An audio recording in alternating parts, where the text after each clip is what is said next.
Tengamos la Biblia abierta, hermanos, en el libro de Jonás, libro del profeta Jonás. El profeta Jonás es un profeta singular. Fue el único profeta misionero que encontramos en el Antiguo Testamento. El único hombre que salió más allá de las fronteras de Israel para llevar el mensaje divino. Dios lo envió a la ciudad de Nínive, una ciudad pagana, impía, pecadora, enemiga del pueblo de Jonás. Y Jonás, cuando recibió la orden de irse a Nínive, al este, de donde él vivía, desobedeció y se fue al oeste. Tomó un barco que iba para España en lugar de irse a Nínive. El libro del profeta Jonás consta de 4 capítulos. En el capítulo primero tenemos la experiencia de la desobediencia de Jonás. Jonás desobedece y le viene un montón de problemas por haber desobedecido al Señor.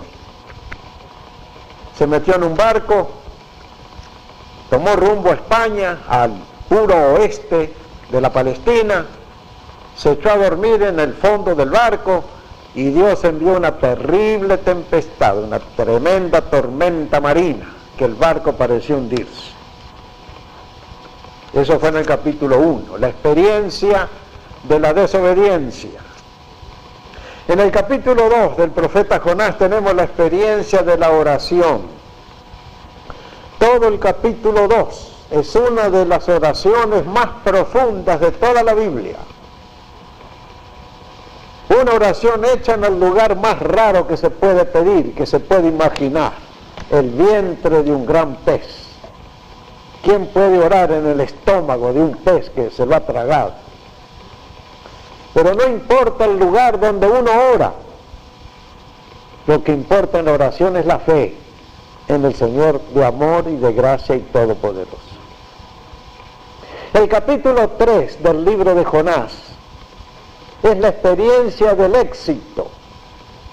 Jonás por fin va nomás a predicar a Nínive y predica allí un mensaje penetrante. De aquí a 40 días Nínive será destruida. Un mensaje de juicio, un mensaje de la ira de Dios. Pero el resultado de ese mensaje de Jonás en Nínive fue todo lo contrario de lo que esperaba Jonás. Jonás quería que Dios nomás castigase a la ciudad y matase a toda la gente. Pero en lugar de eso ocurrió algo raro, rarísimo. Toda la ciudad de Nínive, desde el rey para abajo, se arrepintieron y clamaron por perdón.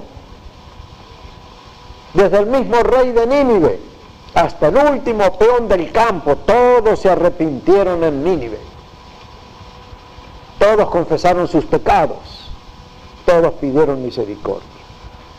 Y Dios perdonó a la ciudad de Nínive, porque no importa si un hombre es de esta raza o de aquella otra, de este color o de este otro, o de esta nacionalidad o de aquella, la Biblia dice como 10 veces dice la Biblia, Dios no hace acepción de personas, sino que de cualquiera nación se agrada del que le teme y obra justicia. Así que Dios se agradó de Nínive y les quitó el castigo. No envió destrucción a Nínive, por lo menos en esos días. Tremendo éxito tuvo Jonás como predicador en Nínive. Fue la experiencia del éxito. En el capítulo 4 tenemos un final raro para Jonás y el libro de Jonás. Jonás se enoja porque Dios perdona a Nínive. Se pone furioso, tiene ganas de morirse, porque Dios no ha castigado a la ciudad. ¡Qué corazón el corazón de Jonás! Era demasiado nacionalista, demasiado religionista. Se enojó porque Dios perdonó a Nínive y Dios tuvo que enseñarle una lección. Hizo crecer una calabacera en una noche y al día siguiente, cuando había un calor tremendo, Jonás se refugió bajo la sombra de la calabacera, que en un día creció y echaba sombra. Pero Dios hirió con calor a la calabacera y la calabacera se secó. Y más se enojó Jonás, que dijo: yo me quiero morir. Y Dios le dijo: ¿te afliges tú por una calabacera que en una noche creció y en un día murió? ¿Y yo no voy a tener misericordia de 120,000 personas? Jonás tuvo que aprender la experiencia del amor de Dios, que no lo conocía todavía. Dios perdona al que se arrepiente, eso lo dice toda la Biblia. Dios perdona al que se arrepiente. Pero ahora vengamos al capítulo 2, la oración de Jonás. La oración que hizo Jonás desde el vientre de la ballena, desde el vientre del gran pez. ¡Qué lugar de oración! Hay 7 cosas con respecto a la oración de Jonás en el vientre del gran pez. A ver, ¿quién tiene Jonás capítulo 2, verso 2? ¿Quién tiene? Allá, Víctor. Dijo: invoqué en alguna angustia a Jehová de mi Dios. Desde el seno del Seol clamé y mi voz oí. Entonces oró Jonás a Jehová su Dios desde el vientre del pez y dijo: invoqué en mi angustia a Jehová y él me oyó. Desde el seno del Seol clamé y mi voz oíste. El clamor. Un clamor que brotó del corazón angustiado de Jonás. Allí en medio del calor sofocante del vientre del gran pez, en medio de la humedad del estómago del pez, en medio de esa situación horrorosa, que al parecer no tenía ninguna solución, desde allí clamó Jonás y Dios lo oyó. Cuando yo era pastor en San José de Costa Rica, había un hermano muy sencillo, muy bueno, muy pobrecito también, muy fiel al Señor. Cantaba en el coro ese gran coro del templo bíblico, que en un tiempo fue famoso en todo Centroamérica, El coro del templo bíblico de San José de Costa Rica cantó desde Panamá hasta México. Y este hermano un día, humilde, sencillo, fue acusado injustamente de un delito que no había cometido. Unos hombres todavía le dieron una paliza y lo echaron a la cárcel. Él era asmático, le vino un ataque terrible de asma a causa de las penas y disgusto. Y lo pusieron en el Hospital Central de San José, en la cárcel, en el basement del hospital hay un calabozo allí para los presos enfermos, y allí estaba este hermanito. Como 30 días después recién me avisan a mí que el hermano estaba en el hospital y estaba preso y que estaba acusado de no sé qué. Y fui a verlo. Estaba allí junto con otros 10 criminales terribles, el pobre hermano nuestro. No bien me vio a mí, se puso a llorar. Pastor, mi pastor, dijo. Y yo también con él. Había como 1 metro de separación entre una reja y otra reja. Los presos estaban allá y los visitantes estaban de este lado. Yo me lo imaginé a nuestro hermano como a Jonás en el vientre del pez. Estaba en el calabozo central del hospital, en el basement, en el sótano. Yo estiré mi brazo cuanto pude y puse mi mano sobre el hombro del hermanito. Y él estiró el brazo suyo y tocó también mi hombro. Y oré con él. Pedí misericordia al Dios Todopoderoso de los cielos, nuestro Salvador, por nuestro hermano que estaba acusado injustamente, que estaba todo dolorido con un ataque terrible de asma. Una oración desde el vientre de la ballena. Me vine a mi casa y a los pocos días, una de esas cosas que hace el Señor, el juez, nadie sabe por qué ni cómo, se preocupó por el caso del hermano, revisó todo el prontuario y decidió que no había razón para tenerlo preso y le concedió la libertad. Salió libre nuestro hermano. Y entonces fue a ver al médico que le había atendido en el hospital. Y el médico le dio trabajo de conserje en su propia clínica. ¿Qué ¿Qué respuesta a la oración que hicimos cuando nuestro hermano estaba en el vientre de la ballena? En lo más hondo de su miseria física, de su pobreza, de su enfermedad y de una prisión injusta. Salió libre, volvió a la iglesia, volvió al coro, andaba bien vestido, ganaba ahora mejor salario que antes. Desde el vientre del Seol, dijo Jonás, clamé y él oyó mi oración. Dios oye la oración del que clama. A ver quién tiene ahora el versículo 3.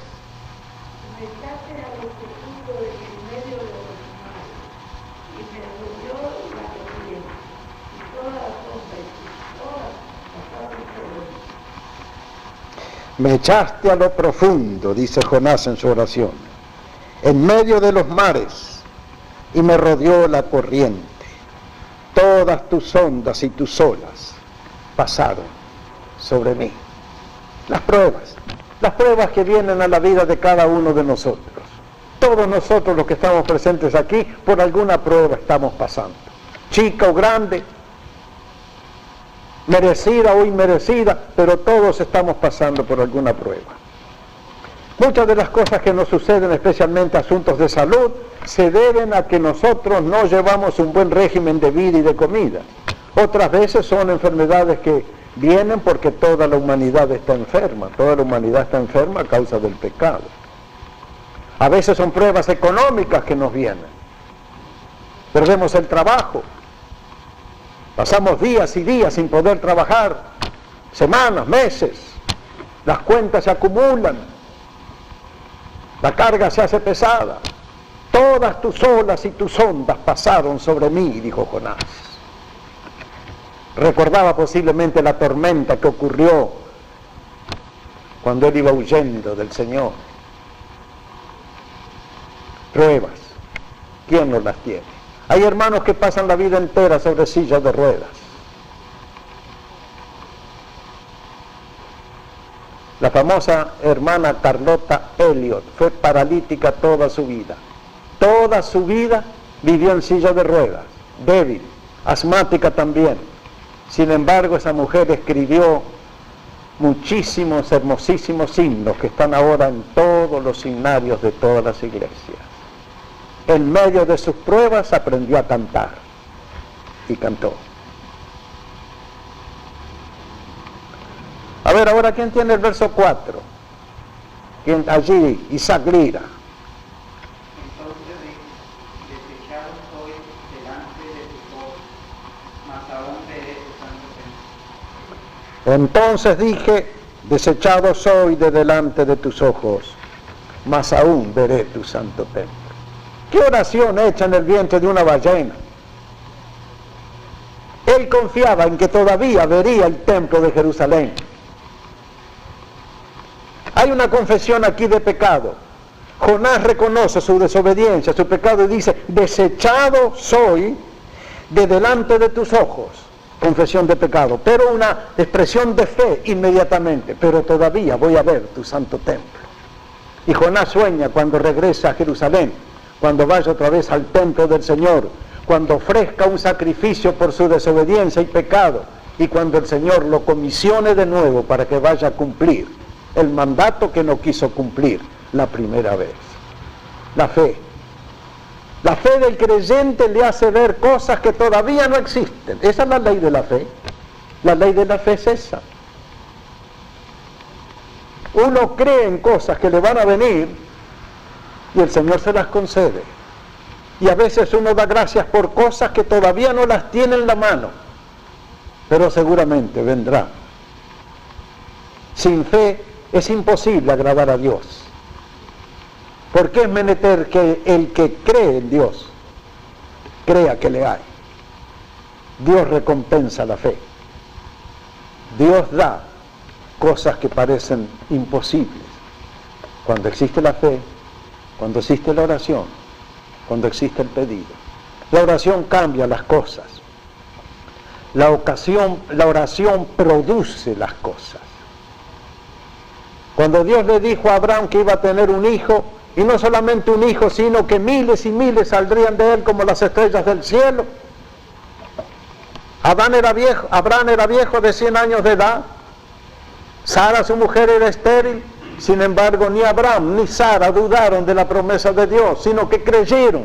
Y porque creyeron, vieron lo que Dios les había prometido. Y aquí está Jonás. Confiesa su pecado. Desechado soy de delante de tus ojos, pero todavía, Señor, voy a ver tu templo allá en Jerusalén. Él sabe que de alguna manera va a salir del vientre del pez sin morir y que va a volver a Jerusalén y al templo del Señor. Los versículos 5 y 6 de Jonás capítulo 2, ¿quién los tiene? Aquí Sergio. A ver, Sergio, ¿cómo te portas? Las aguas me rodearon hasta el alma.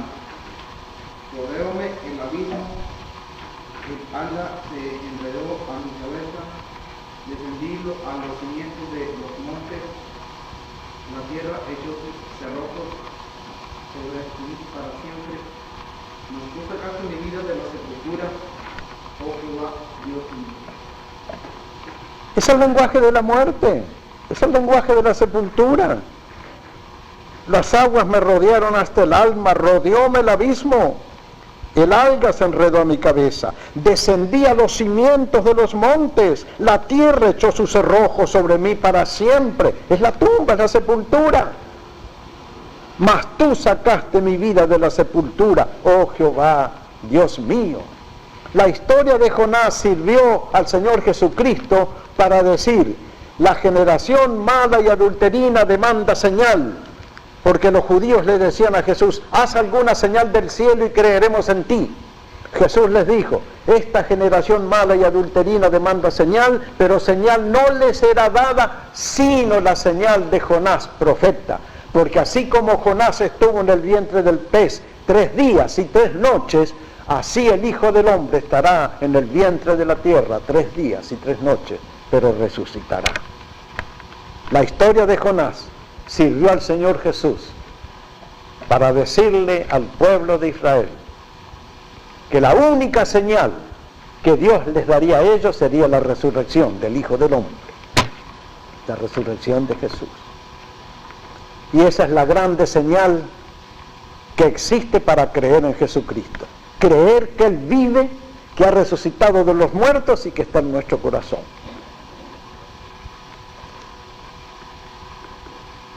¿Quién tiene el verso 8? A ver, aquí la hermana Evelyn. Cuando mi alma desfallecía, en mí acordéme de Jehová, y mi oración entró hasta ti en tu santo templo. El verso 8, hermana. 7. El verso 8. A ver, no. Perdón, entonces Rosa va a leer el verso 7 primero. Ella tiene el 7. Y tú el 8. Muy bien, entonces, léalo otra vez, hermano. Cuando mi alma desfallecía, en mí acordéme de Jehová, y mi oración entró hasta ti en tu santo templo. Esto es fe, esto es fe. Cuando mi alma desfallecía, me acordé de Dios. Fe en Dios. Fe en Dios que viene a socorrernos en situaciones desesperadas. Fe en Dios que acuda a nosotros cuando nosotros clamamos. Fe en Dios que aunque la noche sea muy negra, los problemas muy grandes, las tristezas muy terribles y las lágrimas muy abundantes, el Señor acudirá a nosotros cuando nosotros pedimos, clamamos y necesitamos. Eso es fe, eso es fe. Cuando mi alma desfallecía en mí, me acordé de Jehová y mi oración llegó hasta ti en tu santo templo. Ahora sí, Rosa, lee el verso 8.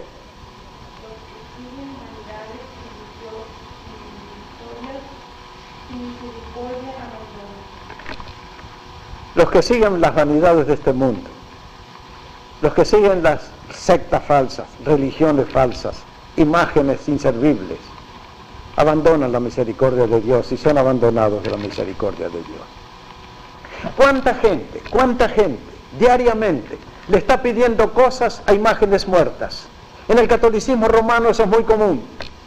Le piden a la Virgen, le piden a los santos, le piden al Santo Rosario, le piden a la medalla milagrosa, le piden, qué sé yo, a cuántas imágenes y a cuántos santos y a cuántas vírgenes. son vanidades ilusorias según la Biblia, son nada. Una imagen material es nada, es solamente una estatuita, o es solamente una imagen, o es solamente un cuadro. No tienen vida. Hay un salmo que dice que esos ídolos tienen ojos pero no ven, oídos pero no oyen, boca pero no hablan. Y como ellos son los que hacen esas imágenes. Aquí Jonás dice, los que siguen vanidades ilusorias, su misericordia abandona. Menciona el error religioso, el error de no creer en el Dios vivo y verdadero y ampararse en cualquier otra cosa humana. Y por último, ¿quién tiene el verso 9? ¿Se lo di a alguien? Aquí, Leticia. Mas yo con voz de alabanza te ofreceré sacrificio, pagaré lo que prometí, la salvación es de Jehová. ¿Oyeron lo que dice aquí el verso 9 de Jonás capítulo 2? Mas yo con voz de alabanza te ofreceré sacrificios. Alegría, alabanza, gratitud, gozo, rostro sonriente. Estamos alabando al Señor. Y pagaré lo que prometí.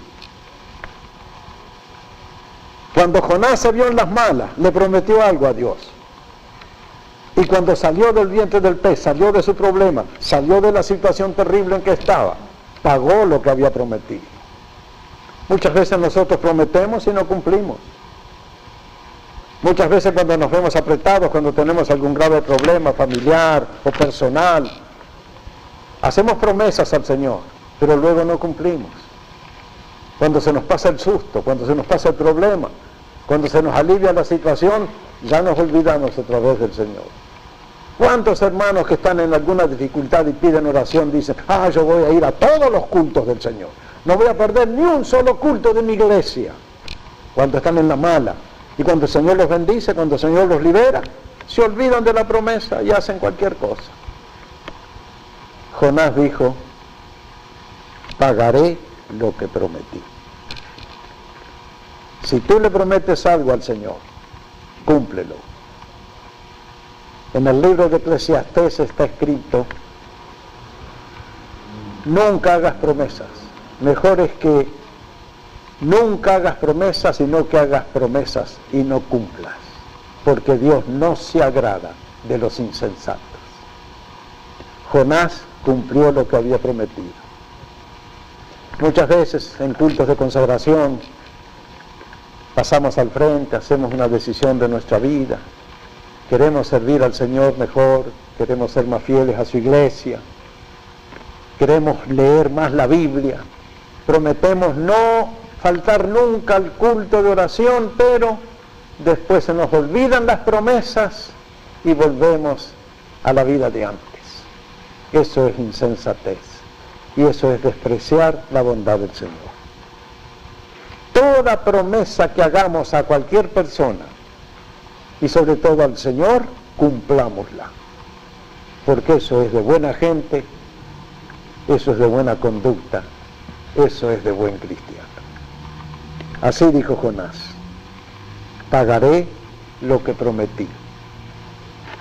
Obediencia al Señor que lo libró de una situación terrible.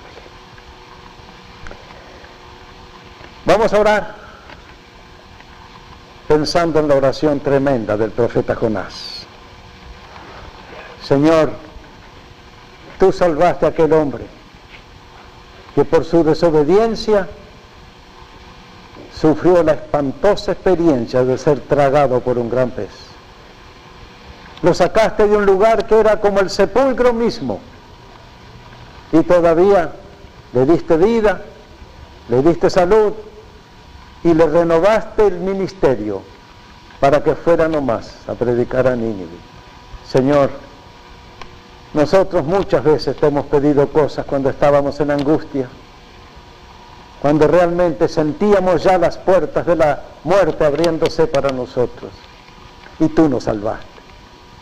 Ahora, Señor, te pedimos que cada uno de nosotros aquí presentes te seamos fieles, enteramente fieles, de todo corazón, sirviéndote a ti, sirviendo a tu iglesia.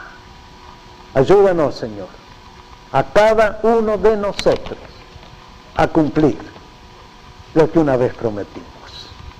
Lo pedimos y agradecemos en el nombre de Jesús, nuestro Salvador.